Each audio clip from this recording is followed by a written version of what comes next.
Students, आज मैं आपको बताऊंगा कि मॉडल्स क्या होते हैं, मॉडल्स का प्रयोग कब और किस स्थिति में अपने करते हैं, विभिन्न मॉडल्स के अर्थ क्या होते हैं, अन्य हेल्पिंग वर्ब्स और मॉडल्स में क्या अंतर होता है। यदि आप नए हैं तो चैनल को सब्सक्राइब कर लेना, बेल आइकन को भी प्रेस कर देना ताकि इसी तरह के वीडियोस के नोटिफिकेशंस आपको समय पर मिलते रहें। तो चलिए काम की बात करते हैं। पहले आपको मैं वर्ब्स के बारे में थोड़ी सी बेसिक जानकारी दे देता हूं। दोस्तों, वर्ब्स को हम दो वर्गों में बांट सकते हैं। एक तो ऑर्डिनरी या रेगुलर वर्ब्स, यानी वे वर्ब्स जिनमें किसी काम का करना या होना प्रकट होता है, जिन्हें हम मेन वर्ब्स के नाम से भी जानते हैं, जैसे प्ले, राइट, रन, सिंग, रिमेंबर, रीड। इस तरह की जो वर्ब्स होती हैं उनको अपने ऑर्डिनरी या रेगुलर वर्ब्स में काउंट करते हैं। इनका जो हिंदी अनुवाद है उसके आखिर में ना आता है, जैसे पढ़ना, लिखना, खाना, पीना, नहाना, धोना। इस तरह की जो वर्ब्स होती हैं वो ऑर्डिनरी या रेगुलर वर्ब्स में काउंट होती हैं अगर उनको इंग्लिश में अपने ट्रांसलेट करते हैं। दूसरा जो प्रकार होता है वो होता है ऑक्सिलरी वर्ब्स, या इनको अपने हेल्पिंग वर्ब्स के नाम से जानते हैं, यानी ऐसी वर्ब्स जो मेन वर्ब से पहले प्रयोग होती हैं और जो मेन वर्ब के अर्थ को पूर्णता प्रदान करती हैं, इनको अपने ऑक्सिलरी वर्ब्स या हेल्पिंग वर्ब्स कहते हैं। ऑक्सिलरी वर्ब्स या हेल्पिंग वर्ब्स होती हैं, इनके दो प्रकार होते हैं। एक तो होता है प्राइमरी ऑक्सिलरी वर्ब्स और दूसरा होता है मॉडल ऑक्सिलरी वर्ब्स। तो प्राइमरी जो ऑक्सिलरी वर्ब्स होती हैं उनमें बी, डू, हैव इनकी फॉर्म्स आती हैं, जबकि मॉडल ऑक्सिलरी वर्ब्स होती हैं उनमें मे, माइट, शुड, मस्ट, विल इस तरह की जो वर्ब्स हैं उनको अपने काउंट करते हैं। मॉडल ऑक्सिलरी वर्ब्स और प्राइमरी जो ऑक्सिलरी वर्ब्स हैं उनमें ये डिफरेंस होता है कि प्राइमरी ऑक्सिलरी वर्ब्स तो केवल अपना अर्थ प्रकट करती हैं और वो मेन वर्ब के साथ में आकर के उसके अर्थ को पूर्णता प्रदान करती हैं, लेकिन मॉडल ऑक्सिलरी वर्ब्स जो होती हैं इनका अपना एक अर्थ होता भी है और इसके अलावा ये किसी विशेष प्रकार के मूड को या किसी विशेष प्रकार की मनोदशा को, मनोस्थिति को, मिजाज को प्रकट करती हैं, इसलिए इनको मॉडल कहा जाता है। मॉडल का संबंध कहीं न कहीं मूड से होता है। अब बात करते हैं उन मॉडल्स की जिनका प्रयोग मोस्ट कॉमनली इंग्लिश में किया जाता है। वे मॉडल्स हैं can, could, may, might, shall, will, should, would, must not, ought to, used to, dare not, need not. इस तरह के जो मॉडल्स हैं इनका एग्जाम की दृष्टि से भी बहुत महत्व है और स्पोकन इंग्लिश के हिसाब से भी बहुत इंपॉर्टेंस है। तो आज अपने इन मॉडल्स के बारे में चर्चा करेंगे। तो सबसे पहले अपने बात करेंगे कैन की। तो सबसे पहले अपने देखते हैं कैन का यूज कब और कहां होता है। तो कैन का यूज जो है अपने प्रेजेंट एबिलिटी के लिए या प्रेजेंट कैपेबिलिटी के लिए या कैपेसिटी के लिए अथवा पावर या स्ट्रेंथ के लिए, प्रेजेंट स्किल के लिए या प्रैक्टिकल पॉसिबिलिटी के लिए या फिर इनफॉर्मल परमिशन के लिए अपने करते हैं। तो एबिलिटी का मतलब योग्यता होता है, कैपेबिलिटी का मतलब सामर्थ्य होता है, कैपेसिटी का मतलब क्षमता होता है, पावर स्ट्रेंथ का मतलब शक्ति या ताकत होता है, स्किल का मतलब कौशल होता है और प्रैक्टिकल पॉसिबिलिटी का मतलब होता है व्यावहारिक संभावना और इनफॉर्मल परमिशन का मतलब होता है अनौपचारिक अनुमति। तो इन स्थितियों के लिए अपने कैन का यूज करते हैं और वर्तमान काल के लिए इसका यूज किया जाता है। तो एग्जाम्पल से आप ज्यादा अच्छे से समझ पाएंगे। पहला है I can drive A car, मतलब मैं कार चला सकता हूं, यानी मुझ में कार चलाने का कौशल है। तो कुशलता बताने के लिए, किसी कार्य को करने की कुशलता को प्रकट करने के लिए अपने कैन का यूज करते हैं। किसी भी मॉडल का यूज जो है वो सब्जेक्ट के बाद में होता है और उसके बाद में वर्ब की फर्स्ट फॉर्म आती है। अगर नेगेटिव होता है तो मॉडल के बाद में नोट लग जाता है और इंटरोगेटिव होता है तो अपने मॉडल को वाक्य के शुरू में यानी सब्जेक्ट से पहले रख देते हैं। दूसरा एग्जांपल है शी कैन सोल्व एनी सम, वह किसी भी सवाल को हल कर सकती है, यानी उसमें किसी भी सवाल को हल करने की एबिलिटी है यानी योग्यता है। तो अगर किसी की योग्यता को प्रकट करना हो तब भी अपने कैन का यूज कर सकते हैं। तीसरा एग्जांपल है he can run A mile, मतलब वह 1 मील दौड़ सकता है, यानी उसमें 1 मील दौड़ने की कैपेबिलिटी है, एक तरह से उसमें सामर्थ्य है। तो अगर किसी कार्य को करने का सामर्थ्य प्रकट करना हो, किसी में बताना हो, तब अपने कैन का यूज कर सकते हैं सब्जेक्ट के साथ में और उसके बाद में वर्ब की फर्स्ट फॉर्म का यूज होता है। फोर्थ एग्जांपल है this box can contain 10 kg sugar, मतलब इस बक्से में 10 किलो चीनी आ सकती है।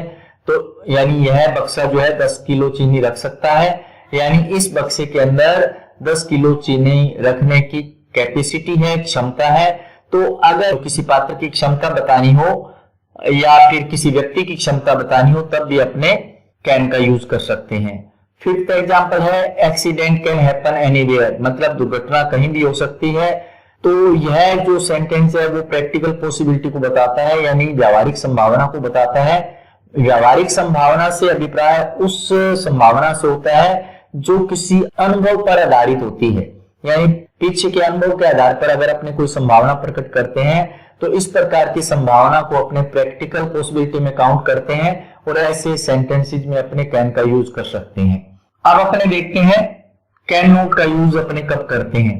कैन नॉट का यूज जो है वो कैन की नेगेटिव फॉर्म के रूप में किया जाता है और प्रेजेंट इनएबिलिटी, इनकैपेबिलिटी, इनकैपेसिटी या लैक ऑफ पावर या लैक ऑफ स्ट्रेंथ या लैक ऑफ स्किल के लिए इसका यूज करते हैं। इसके अलावा डिनायल ऑफ एनी परमिशन, यानी परमिशन से मना करने के लिए भी अपने इसका यूज करते हैं, यानी किसी को अनुमति देने से अगर मना करना हो तब भी अपने कैन नॉट का यूज कर सकते हैं। इनएबिलिटी का मतलब होता है अयोग्यता, इनकैपेबिलिटी का मतलब होता है असमर्थता, इनकैपेसिटी का मतलब होता है अक्षमता, लैक ऑफ पावर का मतलब होता है शक्ति का अभाव, लैक ऑफ स्ट्रेंथ का मतलब होता है ताकत का अभाव, लैक ऑफ स्किल का मतलब होता है कौशल का अभाव। यानी किसी में शक्ति का अभाव हो, कौशल का अभाव हो या फिर असमर्थता हो, अयोग्यता हो, अक्षमता हो या फिर अपने परमिशन देने से मना करें तब अपने कैन नॉट का यूज कर सकते हैं। एग्जाम्पल के थ्रू आप इस बात को ज्यादा अच्छे से समझ पाएंगे। पहला एग्जाम्पल है she can not speak English, वह अंग्रेजी नहीं बोल सकती, यानी उसमें अंग्रेजी बोलने की योग्यता नहीं है। इनएबिलिटी है, अयोग्यता है, फिर अपने कैन नॉट का यूज कर सकते हैं। सब्जेक्ट के बाद में अपने कैन नॉट लगा करके वर्ब की फर्स्ट फॉर्म का प्रयोग कर देते हैं तो इस प्रकार का जो सेंटेंस है वो बन जाता है। दूसरा एग्जाम्पल है ही कैन नॉट वॉक, वह चल नहीं सकता, यानी उसमें चलने का सामर्थ्य नहीं है, यानी चलने की इनकैपेबिलिटी है। ऐसे वाक्यों में अपने कैन नॉट का यूज करेंगे। तीसरा एग्जाम्पल है my father can not operate computer, मेरे पिताजी कंप्यूटर नहीं चला सकते, यानी उनको कंप्यूटर चलाना नहीं आता। कहने का मतलब उनमें कंप्यूटर चलाने के कौशल का अभाव है, यानी लैक ऑफ स्किल है। जब लैक ऑफ स्किल की बात हो तब अपने ऐसे वाक्यों में कैन नॉट का यूज करते हैं। फोर्थ सेंटेंस है you can not go home so early, मतलब तुम इतनी जल्दी घर नहीं जा सकते। ये परमिशन देने से मना किया जा रहा है, यानी कि डिनायल ऑफ परमिशन है। अगर परमिशन देने से मना करें तो अपने कैन नॉट का यूज कर सकते हैं, हालांकि मे नॉट का यूज भी किया जाता है। तो आप कैन नॉट का यूज भी कर सकते हैं। मना करने के लिए अपने कैन नॉट का यूज करें तो ज्यादा अच्छा है। अब बात करते हैं अपने कुड के प्रयोग की। तो कुड का प्रयोग जो है वो कैन की पास्ट फॉर्म के रूप में किया जाता है, यानी कि एबिलिटी बताने के लिए, कैपेसिटी बताने के लिए, कैपेबिलिटी बताने के लिए, स्किल बताने के लिए, पावर बताने के लिए, स्ट्रेंथ बताने के लिए अपने कुड का यूज कर सकते हैं अगर वाक्य पास्ट में होता है। कई बार कुड का यूज जो है वो प्रेजेंट में भी करते हैं, अगर पोलाइट रिक्वेस्ट की बात हो या फिर निवेदन पूर्वक अपने परमिशन मांगनी हो तब भी कुड का यूज कई बार अपने कर सकते हैं। तो एग्जाम्पल इसके अपने देखते हैं। पहला एग्जाम्पल है he could run A mile when he was young, मतलब वह 1 मील दौड़ सकता था जब वह जवान था, यानी यह उसकी पास्ट कैपेबिलिटी थी, पास्ट सामर्थ्य था, भूतकाल का सामर्थ्य था। भूतकाल की सामर्थ्य को बताने के लिए अपने कुड का यूज कर सकते हैं और मॉडल के बाद हमेशा वर्ब की फर्स्ट फॉर्म का यूज होता है, ये बात हमेशा आपको माइंड में रखनी है। दूसरा एग्जाम्पल है I could solve any sum in my school days, मतलब मैं अपने स्कूल के दिनों में कोई भी सवाल हल कर सकता था, यानी ये बात भी जो है वो पास्ट की है और पास्ट की एबिलिटी की बात है, यानी भूतकाल की योग्यता की बात है। जब भूतकाल की योग्यता को प्रकट करना हो, दर्शाना हो, एक्सप्रेस करना हो तब अपने कुड का यूज वाक्य में कर सकते हैं। तीसरा एग्जाम्पल है my brother could lift 50 kg weight when he was young, मेरा भाई जो है वो 50 किलो वजन उठा सकता था जब वह जवान था या छोटा था। तो यह भी बात जो है वो पास्ट की है, जब वह छोटा था या जवान था तब ऐसा वो कर सकता था। तो ये पास्ट की उसकी स्ट्रेंथ है, पास्ट की उसकी एबिलिटी या कैपेबिलिटी है। तो पास्ट की एबिलिटी, कैपेबिलिटी या स्ट्रेंथ या पावर बताने के लिए अपने कुड का यूज कर सकते हैं। तो ये इस वाक्य में अपने कुड का यूज इसलिए किया है। फोर्थ एग्जांपल है could you please pass me the salt, क्या कृपया आप मुझे नमक पकड़ाएंगे।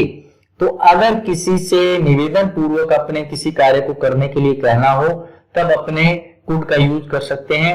ऐसा वाक्य मोस्टली इंटरोगेटिव होता है और कुड का यूज वाक्य के शुरू में होता है और उसके बाद सब्जेक्ट आता है और उसके बाद प्लीज का यूज किया जाता है। लेकिन कई बार प्लीज का यूज नहीं भी होता है, तब भी उसको अपने पोलाइट रिक्वेस्ट के अंतर्गत मानते हुए कुड का यूज कर सकते हैं।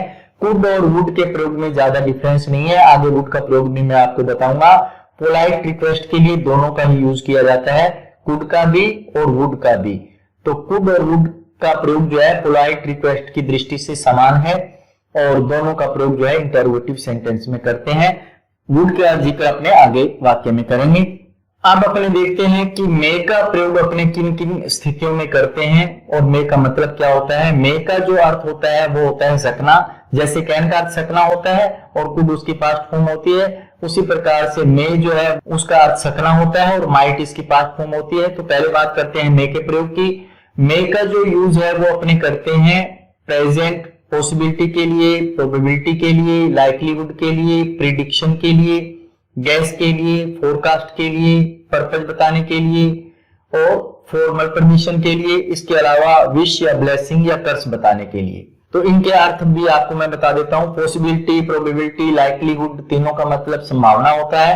प्रिडिक्शन का मतलब होता है भविष्यवाणी और गैस का मतलब होता है अनुमान लगाना। फोरकास्ट का मतलब होता है पूर्वानुमान। पर्पज का मतलब होता है उद्देश्य। फॉर्मल परमिशन का मतलब होता है औपचारिक अनुमति और विश का मतलब होता है शुभकामना। ब्लेसिंग का मतलब होता है आशीर्वाद और कर्स का मतलब होता है दुर्भावना या दुराशीष। तो इन सब बातों को प्रकट करने के लिए अपने मे का यूज करते हैं अगर सेंटेंस प्रेजेंट में होता है तो, यानी अगर वर्तमान की बात होती है तब अपने मे का यूज करते हैं, यानी आमने सामने की बात जब होती है। पहला एग्जांपल देखते हैं, मे आई कम इन सर, क्या श्रीमान जी मैं अंदर आ सकता हूं। तो ये फॉर्मल परमिशन है। जब कोई छोटा बड़े से परमिशन मांगता है, अनुमति मांगता है, तब मे का अपने अक्सर यूज करते हैं वाक्य के शुरू में और सब्जेक्ट से पहले, और बाद में तो वर्ब की फर्स्ट फॉर्म आती है। सभी मॉडल के साथ ऐसा होता है। मे का मतलब होता है सकना। और दूसरा एग्जांपल है the sky is overcast with clouds, आसमान बादलों से घिरा है। इट मे रेन टुडे, आज बारिश हो सकती है। तो इस वाक्य में पॉसिबिलिटी प्रकट हो रही है, संभावना प्रकट हो रही है। आसमान बादलों से घिरा है, बारिश हो सकती है, ये संभावना पूरी बनती है। तो अगर जो फैक्ट दिया गया है, जो बात सामने रखी गई है, अगर वो पक्ष में जाती है संभावना के, तब अपने ऐसे वाक्यों में मे का यूज करते हैं। मोस्टली ऐसे वाक्य जो है प्राकृतिक घटनाओं के बारे में होते हैं। तीसरा एग्जांपल है I work hard so that I may get good marks, मैं कठिन परिश्रम करता हूं जिससे कि मैं अच्छे अंक प्राप्त कर सकूं। तो इसमें पर्पज बताया जा रहा है, उद्देश्य बताया जा रहा है। मैं कठिन परिश्रम क्यों करता हूं, जिससे कि अच्छे अंक प्राप्त कर सकूं। तो पर्पज क्या है, अच्छे अंक प्राप्त करना। इसलिए अगर वाक्य में पर्पज बताया जाए और सेंटेंस प्रेजेंट में चल रहा हो तो फिर अपने मे का यूज करेंगे। अगर यही वाक्य पास्ट में होता है तो फिर माइट का यूज करते हैं, उसका चर्चा अपने आगे करेंगे। फोर्थ सेंटेंस है मे यू गेट सक्सेस, मतलब तुम्हें सफलता प्राप्त हो। ये एक प्रकार की शुभ कामना है, तो शुभ कामना प्रकट करने के लिए अपने सब्जेक्ट से पहले मे का यूज करते हैं और आखिर में अपने जो मार्क ऑफ एक्सक्लेमेशन बोलते हैं वो लगा देते हैं। पहले मे आता है, फिर उसके बाद सब्जेक्ट आता है और उसके बाद में वर्ब की फर्स्ट फॉर्म का यूज किया जाता है। फिफ्थ सेंटेंस है वो है मे यू लिव लॉन्ग, ये भी एक प्रकार का आशीर्वाद है और जब आशीर्वाद की बात होती है तब भी अपने मे का यूज करते हैं और पैटर्न वही रहता है। शुरू में मे आता है, उसके बाद में सब्जेक्ट आता है, उसके बाद में वर्ब की फर्स्ट फॉर्म आती है और बाकी वर्ड्स होते हैं उनको पीछे रखते हैं और आखिर में अपने जो मार्क ऑफ एक्सक्लेमेशन बोलते हैं वो लगा देते हैं। इसके बाद अपने बात करते हैं माइट के प्रयोग की। आप अपने देखते हैं माइट का प्रयोग कब और कैसे करते हैं। तो माइट का जो प्रयोग होता है वो एक तो होता है मे की पास्ट फॉर्म के रूप में, यानी कि पास्ट पॉसिबिलिटी को एक्सप्रेस करने के लिए या पास्ट प्रोबेबिलिटी या likelihood, guess, purpose, prediction, forecast, wish, blessing, curse, इन सबको प्रकट करने के लिए अपने माइट का यूज करते हैं। यानी जहां पर मे का अपने प्रयोग करते हैं वहां पर माइट का यूज करेंगे अगर वाक्य पास्ट में होता है या सेंटेंस में पास्ट का कोई हिंट होता है। प्रोबेबिलिटी, लाइकलीहुड और पॉसिबिलिटी इनका तो मतलब संभावना होता है, गैस का मतलब अनुमान लगाना होता है, और पर्पस का मतलब उद्देश्य होता है, प्रिडिक्शन का मतलब आपको बताया था भविष्यवाणी होता है, फोरकास्ट का मतलब पूर्वानुमान होता है, विश का मतलब शुभकामना होता है, और ब्लेसिंग का मतलब होता है आशीर्वाद, और कर्स का मतलब होता है दुराशीष या दुर्भावना। तो दुराशीष या दुर्भावना प्रकट करने के लिए और इन सब बातों को प्रकट करने के लिए अपने मे की पास्ट फॉर्म के रूप में माइट का यूज करते हैं। और इसके अलावा प्रेजेंट में भी माइट का यूज किया जाता है अगर वाक्य में अपने को रिमोट पॉसिबिलिटी बतानी हो, यानी कि ऐसी संभावना बतानी हो जो क्षीण हो, न के बराबर हो। इसके अलावा परमिशन विद हेजिटेशन, यानी कि हिचकिचाते हुए भी अगर परमिशन मांगने की स्थिति हो तब भी अपने माइट का यूज करते हैं। तो एग्जाम्पल के थ्रू अपने समझने की कोशिश करते हैं। पहला एग्जाम्पल है, my father blessed me that I might make progress by leaps and bounds. मेरे पिताजी ने मुझे आशीर्वाद दिया कि मैं दिन दूनी रात चौगुनी तरक्की करूं। तो ये पास्ट विश है, यानी एक प्रकार की विश है, शुभकामना है या आशीर्वाद है।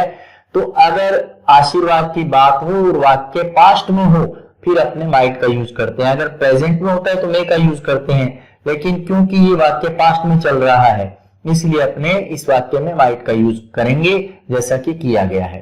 दूसरा एग्जांपल है, he told me that it might rain any time there। उसने मुझे बताया कि वहां पर कभी भी वर्षा हो सकती थी। ये पास्ट पॉसिबिलिटी की बात हो रही है, यानी भूतकाल की संभावना की बात हो रही है। जब उसने बताया था वो पास्ट की बात है, और उसने आगे के लिए बात की थी कि सब बारिश हो सकती है। तो जब पास्ट में फ्यूचर की बात की गई हो तो अगर सेंटेंस पास्ट में होता है तो फिर अपने माइट का यूज करते हैं पास्ट पॉसिबिलिटी को बताने के लिए। तीसरा एग्जांपल है, द स्काई इज क्लियर, आसमान साफ है, इट माइट रेन टुडे, आज बारिश हो सकती है। तो आसमान साफ है, बारिश हो सकती है, ये जो है बात बैठती नहीं है, यानी कि संभावना न के बराबर बनती है।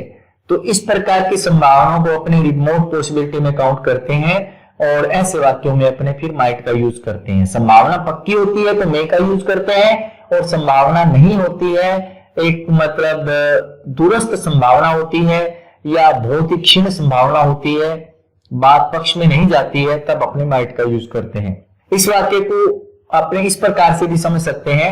इसको अगर पढ़कर देखें, द स्काई इज क्लियर मतलब आसमान साफ है, इट माइट रेन टुडे शायद ही आज बारिश हो।